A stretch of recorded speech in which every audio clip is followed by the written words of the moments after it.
Welcome to T-Bone Speaks with Dr. Tarun Agarwal, where our goal is to change the way you practice dentistry by helping you achieve clinical, financial, and personal balance.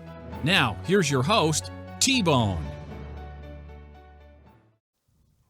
Welcome. Good morning and welcome to another episode of the T-Bone Speaks podcast. I'm joined as always, not always, but lately always. Mostly by my Fanny, female nanny, because I called you a Manny. Yeah, and that's a man. Because you thought I was keep watching a man, that made me a Manny. Well, I mean, I've never been in a financial position to have a Manny before. You know, Fanny. Whatever it is. But you know, I'm not as much of a Fanny anymore now that you're working. I know, but you do make sure I get lunch at work, so that's so important. Yeah. And then today you didn't defend me when I got called high maintenance at the office. No, I supported that. I mean, but I said it's fine. I like high maintenance. I'm okay with it. I'd rather you be high maintenance than not say what you feel, you know? Is that how people look at high maintenance? Yeah. Is people that are direct? Yeah, my husband says I'm high maintenance. That's for different reasons, Meredith. That's right. You wear the same outfit every day. You're not high maintenance. That's what I don't get. I think of high maintenance as in somebody that always wants like clothes and stuff and all that stuff. I'm just high maintenance because I'm never satisfied. Yeah. I mean, how is that high maintenance? Yeah, that's a different type of high maintenance. So what's it like working? How are you doing? You know, I'm still struggling. Yeah. You know, We're a couple weeks in for everyone after maybe people are listening later on. Yeah. After a month and a half off. 2 months. 2 months off. Of coronacation. Yeah. Coronacation, I guess. But anyway, let's move on. All right. So what you got for us, Meredith? Well, today we're going to talk about 3 questions you should ask yourself before spending money. But before we get into it, I do have a review. So we're going to talk about 3 questions you should ask yourself before you spend any money, whether that's money on technology, marketing, team, new building. It doesn't matter. Anything for the business. Anything. Well, even for your life, maybe. Yeah. Yeah, that's not a bad idea.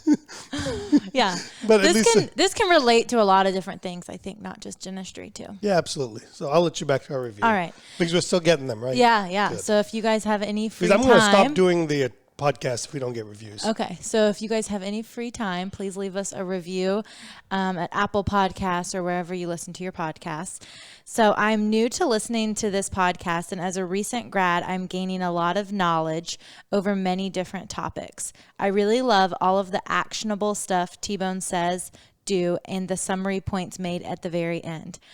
Also, I really like all the personal finances stuff he talks about. Most dental podcasts only talk about dentistry and not how to manage your money. So keep it up and I'll continue to listen to your podcast. So I picked this before I knew we were going to talk more about money today. So that kind of worked out well. Well, that's good. You know, I don't know why we don't ever get any negative reviews. I'm not inviting negative reviews. Yeah, no. But if you do have a negative review, I mean, I welcome it. But if you want to leave a review that you also think T-Bone's high maintenance, that's fine.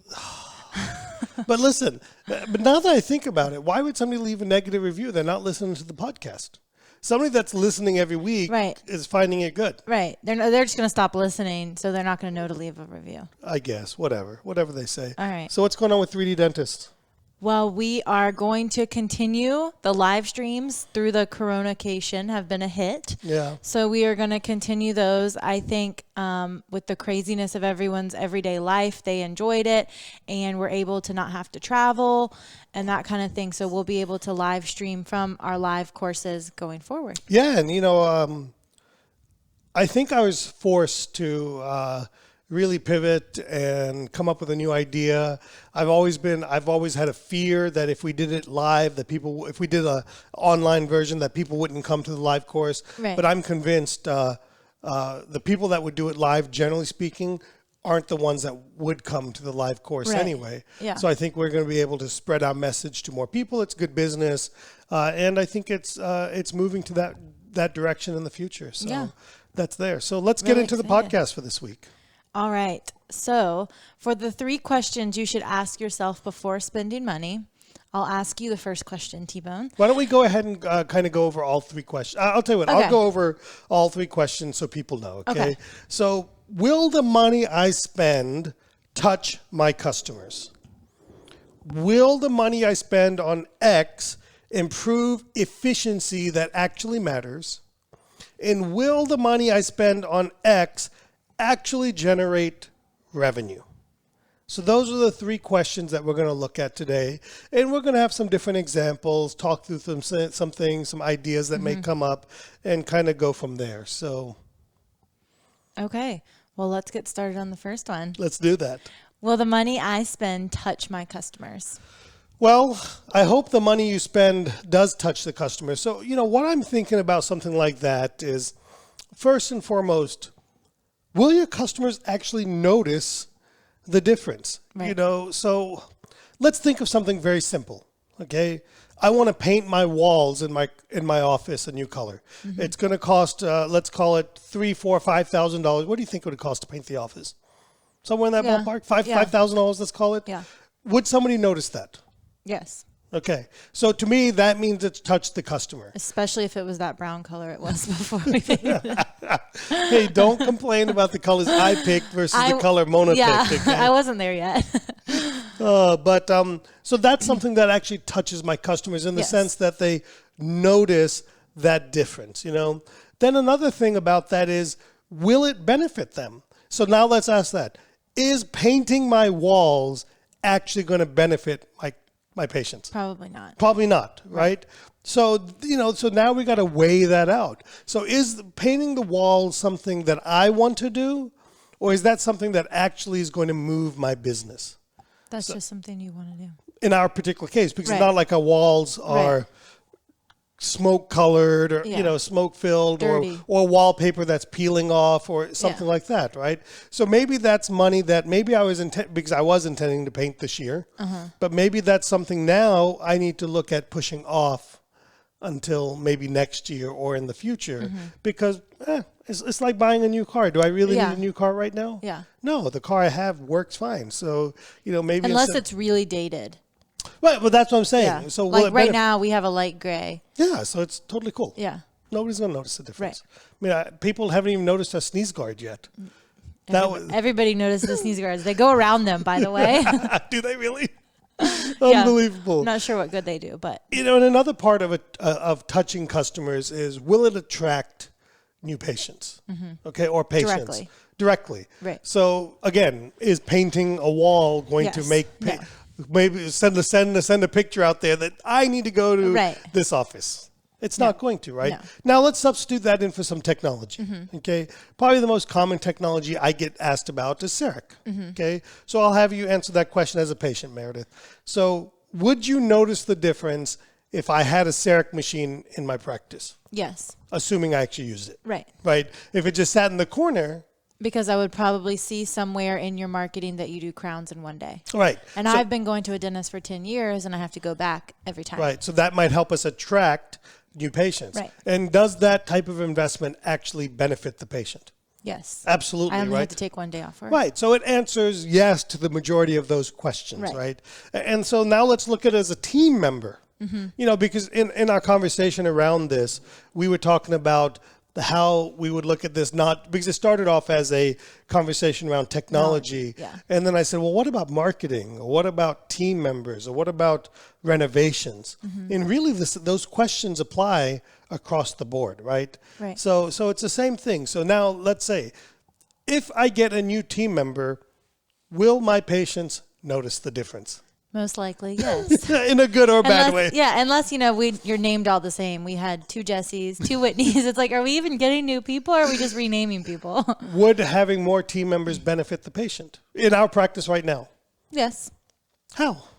Well, if like right now we're having to put off patients a little while because we're still catching up from. Okay. So maybe having a temp employee in this particular case may be beneficial. But I would argue that right now, I don't see how a patient would benefit From one extra person. From an extra person. It depends who that. If it's not a hygienist, then probably not. Probably not, right? If it's not a hygienist or a dentist to overdo, to take see up more patients. To see more patients. So I would argue that right now it doesn't. Right. But then it's will a new team member attract patients directly?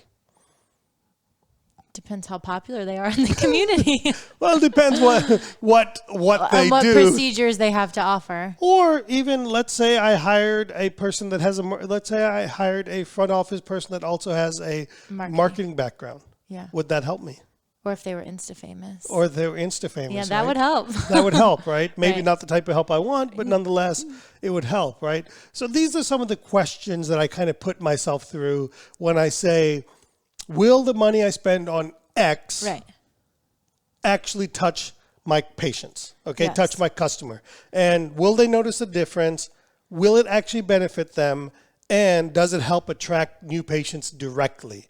Right. You know, and those are the things that I would say before I would need something that I'm spending money on to really answer yes to the vast majority of that first question, those subcomponents of that. Yeah. Kind of make sense? Yeah.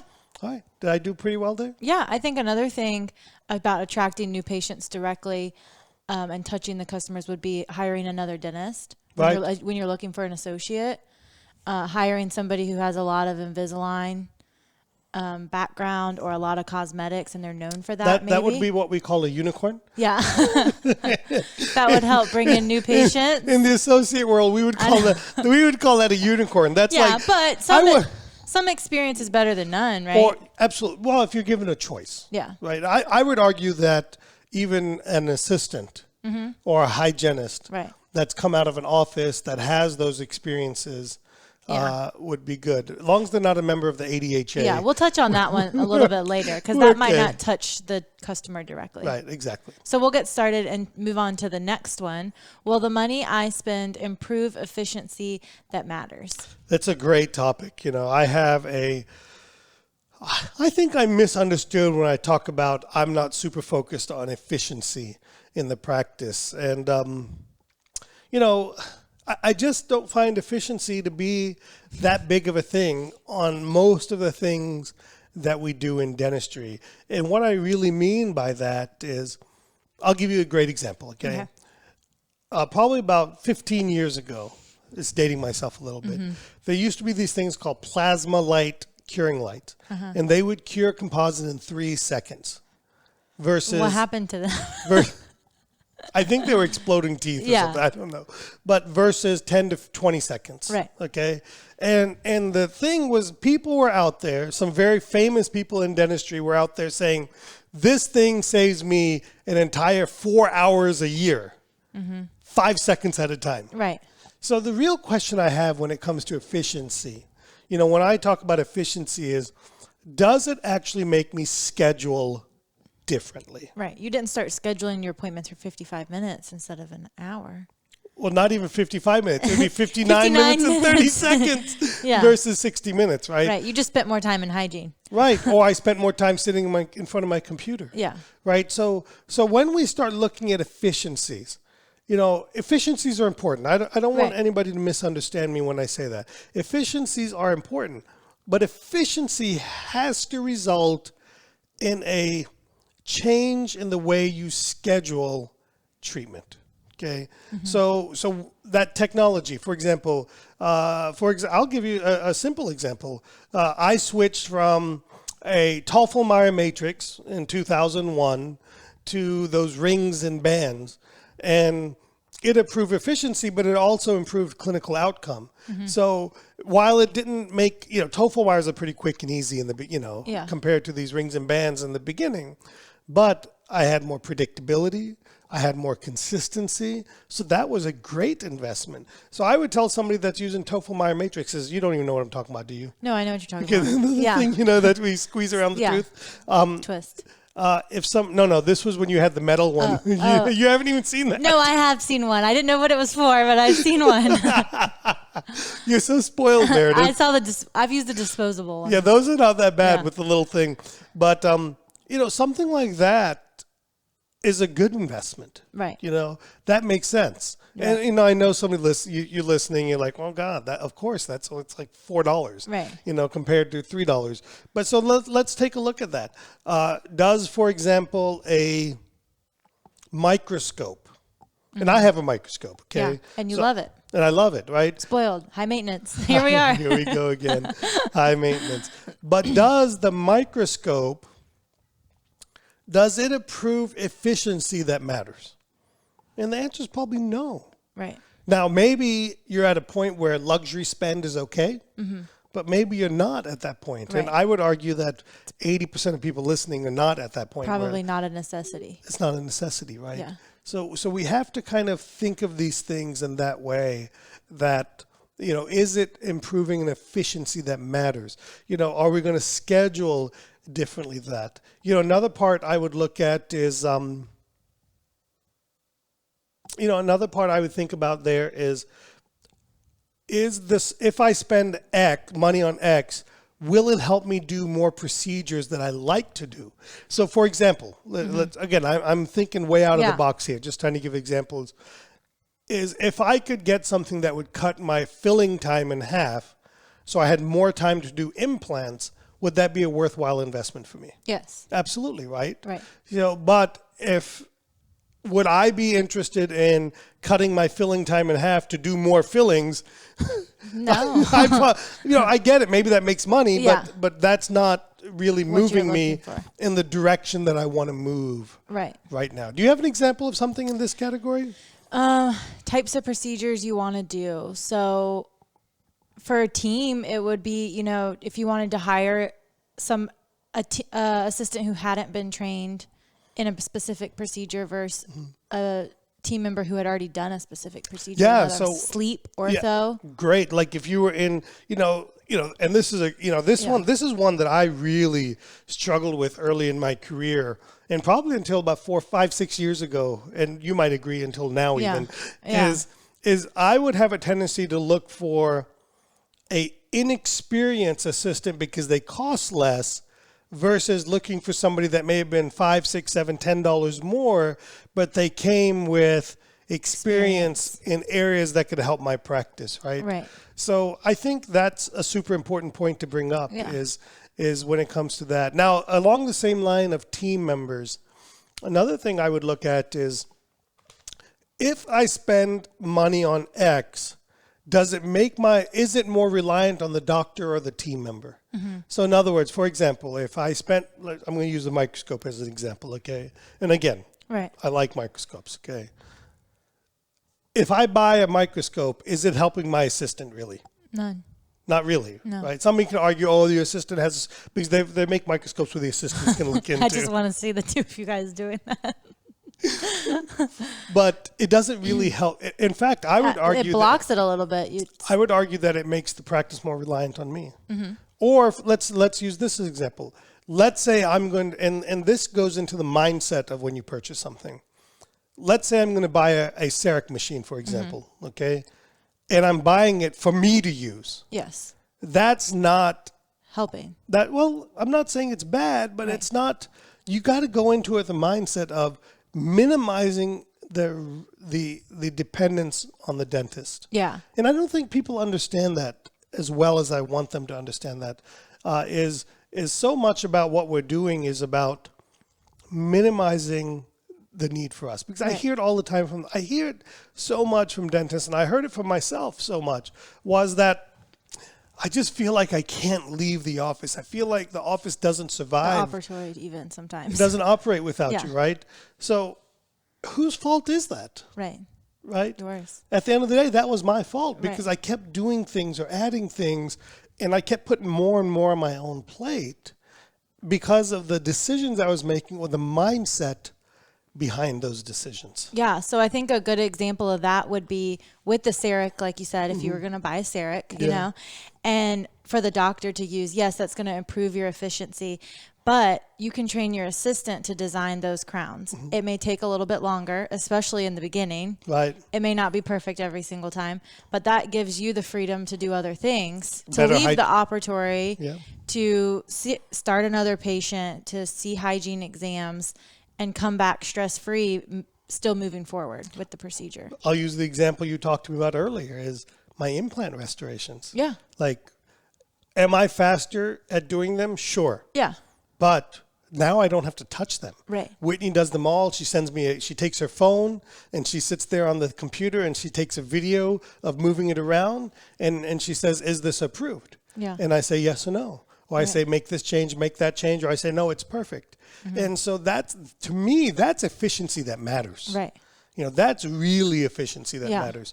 So that really goes into the mindset. So marketing, marketing is a tough one with efficiency.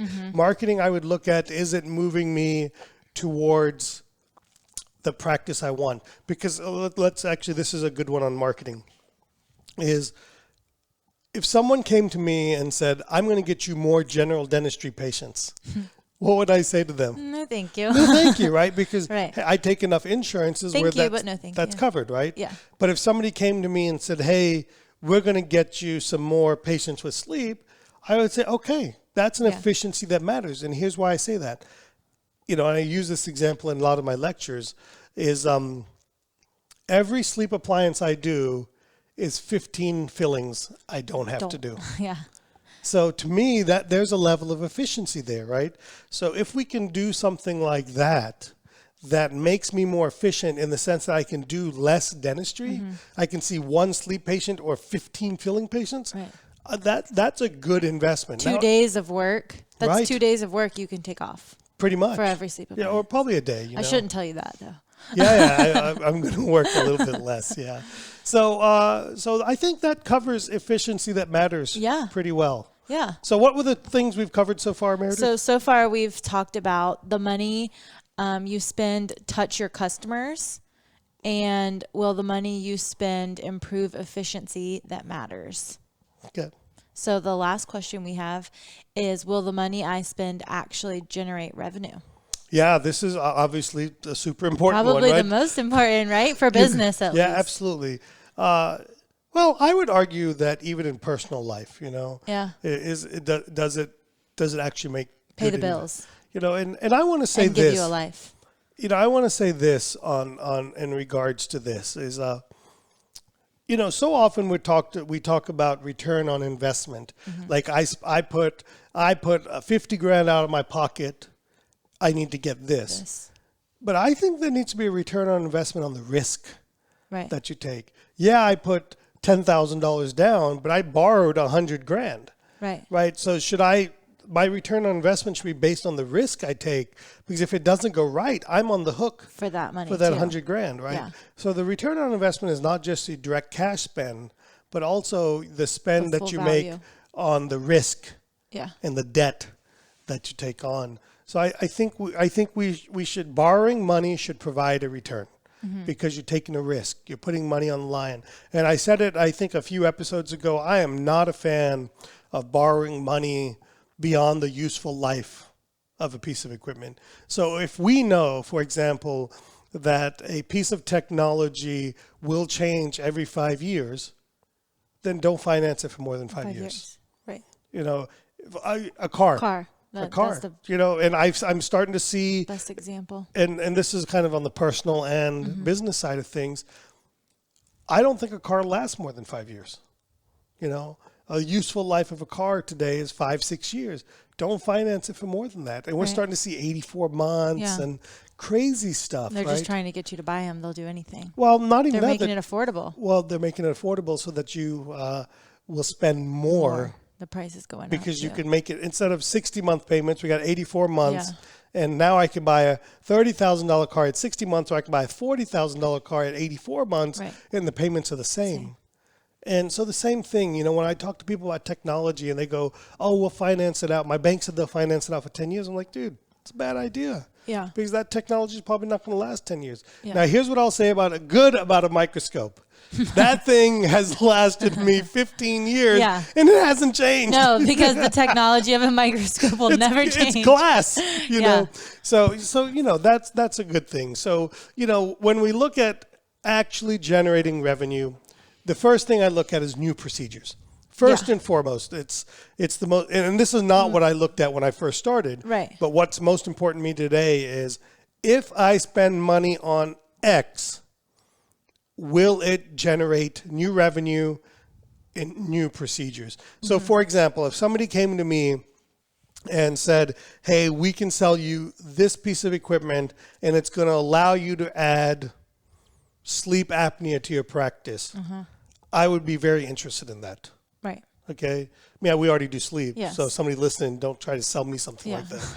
But if somebody But a home sleep study. Yeah, exactly, man. That's the first step to adding something to your practice, Right. a new procedure to your practice. So that's one of the things I look at. Will it generate revenue directly? Is on new procedure. Then there's the thought of, well, I need to invest in the infrastructure. Yeah. So now this may come to something like new chairs in your practice. So new chairs, do you really need them? Right. Are the chair, like for example, I spent a lot of money last year on new chairs/treatment centers in my practice. I love them, super happy with them. Makes your life a little bit easier. That's correct. But does it directly? Are patients noticing the difference? They notice it's cleaner, it's nicer, but they didn't think we had junky stuff to begin with. Right. They have no idea that it has an implant motor built into the chair. They have no, they don't care if you're going to bring out an implant motor or not. But I was to the point where I was able and ready to spend on luxury items, whereas somebody right now, I would say, maybe that's not your first place that you spend the money. Yeah. Maybe where you spend the money first is something that brings new procedures into your practice, something that patients will notice, something that will make you more efficient in areas that matter, things along that line. Yeah. Because, I think, what were you telling me earlier about the consult room? We recently redid our entire office. So the consult rooms were one of the first things done. And then we did the actual chairs and the operatories. But, a patient will come in and sit in the consult room and they're sitting in a $100 chair and they're like, oh, it's so beautiful in here. It's so nice in here. I may have spent like a couple of $1,000s in the whole room. Right. If that. Right. I mean, it was like peel and stick wallpaper. Like we painted some furniture we already had. It looks beautiful. Don't get me wrong, but it's nothing compared to the chairs in the operatories. Right. They get into the operatory and they're like, okay, it just looks like a regular dental office, know? They don't notice anything. They have no idea they're sitting in a Mercedes, do they? No, no idea. They don't even know there's massages there. Right, I know. That's our own fault, to be quite honest with you. It's the start of what they think about in our practice, too. So, your point in that was, and I love that point, by the way, was that spending money in the consult room is an oft overlooked aspect. For sure. Bathroom. Waiting rooms. Waiting areas. Yeah. Although now that's a car. Yeah. But depends how nice your car is. Your front office area. Yeah. That's the first. The quality of your sneeze guard. Yeah. Hey, ours are nice. Sometimes I just think a lot of that area, because it's not clinical, is really overlooked, but that's the patient's first experience. Yeah, absolutely. Even, is. The person you have up front, that's their first experience. That's who they talk to on the phone. That's who they meet and see when they get there. That's who talks them through everything. And we just think so much about the clinical side. And once people are in for the clinical work, that you've sold them. Like they're already ready. I'm pretty sure I could have wooden pegboards back there. For chairs. Right. Like I could have 2x4s for chairs, and right. I think patients would still come in. They might be freaked out a little because bit. we have nice bathrooms. Right. But no, I think important. that's a fair point that you make is we spend so much money and time on things that really only matter once they become patients. Right. But we often overlook the things that help people become patients. Yeah.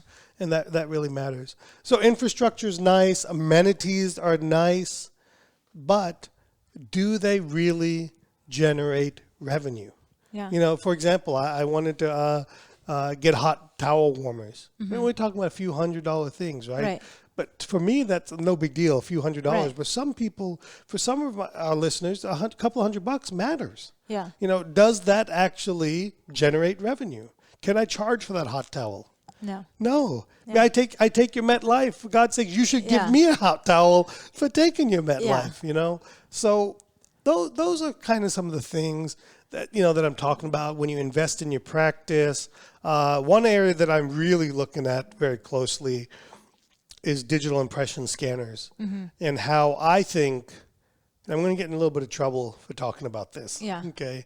But what I think is, as a profession, we're missing the opportunity with a digital impression scanner. And I think the first company that gets out there and stops marketing them as a doctor assistant device and starts creating something and marketing it as a hygienist or hygiene room device is going to make an impact, because we have digital impression systems. We have a different one so we have a hygiene version, and then we have doctor assistant versions. Right, but every operatory has a scanner. We're pretty close to having every operatory have a scanner now. And the difference is the needs of a hygienist from a diagnostic and case presentation side is very different than the need of the dentist from a restorative or clinical treatment side. And we're moving into that era. I've got my eyes on something right now that I think is going to change the game of how we do our hygiene visits and exams that may make photography irrelevant. Mm-hmm. It's kind of a 2-for-1. Yeah, for someone like me who's built my career around photography, whether it's speaking and training and with patients, to me to be able to say that, maybe we don't need photography. Yeah. And it would save time too. And it would save time, and it would attract patients. So I think that's always important. Yeah. And one more thing about the generating the revenue is investing in your team. Yes, of course. So if you're hiring new team members, looking for those team members that do have experience in procedures that you don't offer, or investing in the team members you already have, sending them to CE. Are you sending them to that CE to implement a new procedure in your office? That's going to create more revenue. Yeah. And my argument back to you, Meredith, on that is you shouldn't attempt to implement any new procedures without your team training. Right. I mean, we see it all the time in a few of our classes where the doctor comes alone, and without question, 98% of them say, I really should have brought my assistant or my team members with me. And it's across the board. It's not just about sleep or implants or whatever it may be. It's across the board that offices that properly invest in team members, hopefully at training through 3D dentists. Yeah, right. But other places as well, we know that they do better. Right. And investing in CE for team members, does it touch your customers? Absolutely. Mm-hmm. Because trained team members treat your customers well. Right. They are a direct reflection of who you are. Mm-hmm. Okay. Does it improve efficiency? Anything that can get you out of the way and put the load on other people, right. no offense, people that make less than me, that's always good for business, right? And does it actually generate revenue? I mean, what does Liz generate? What does Megan generate at this point? What does Whitney generate for me? An ortho assistant. An ortho assistant. Yeah. All these things. What do they generate in the practice? And so it creates that ownership mentality. So I think we've covered that stuff pretty well there. So what are the 3 questions, Meredith? The 3 questions that you should ask yourself before spending any money is, will the money I spend touch my customers? Will the money I spend improve efficiency that matters? And will the money I spend actually generate revenue? So that's another episode for this week. Yes. If you guys will leave us a review, if you have any questions, you can go to www.asktbone.com.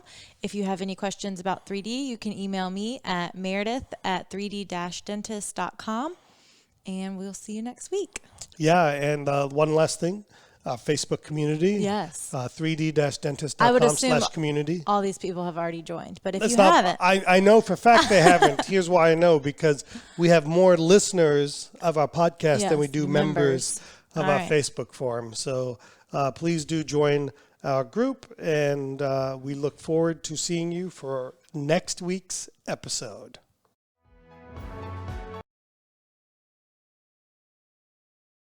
Thanks so much for listening to T-Bone Speaks with Dr. Tarun Agarwal. Remember to keep striving for excellence, and we'll catch you on the next episode.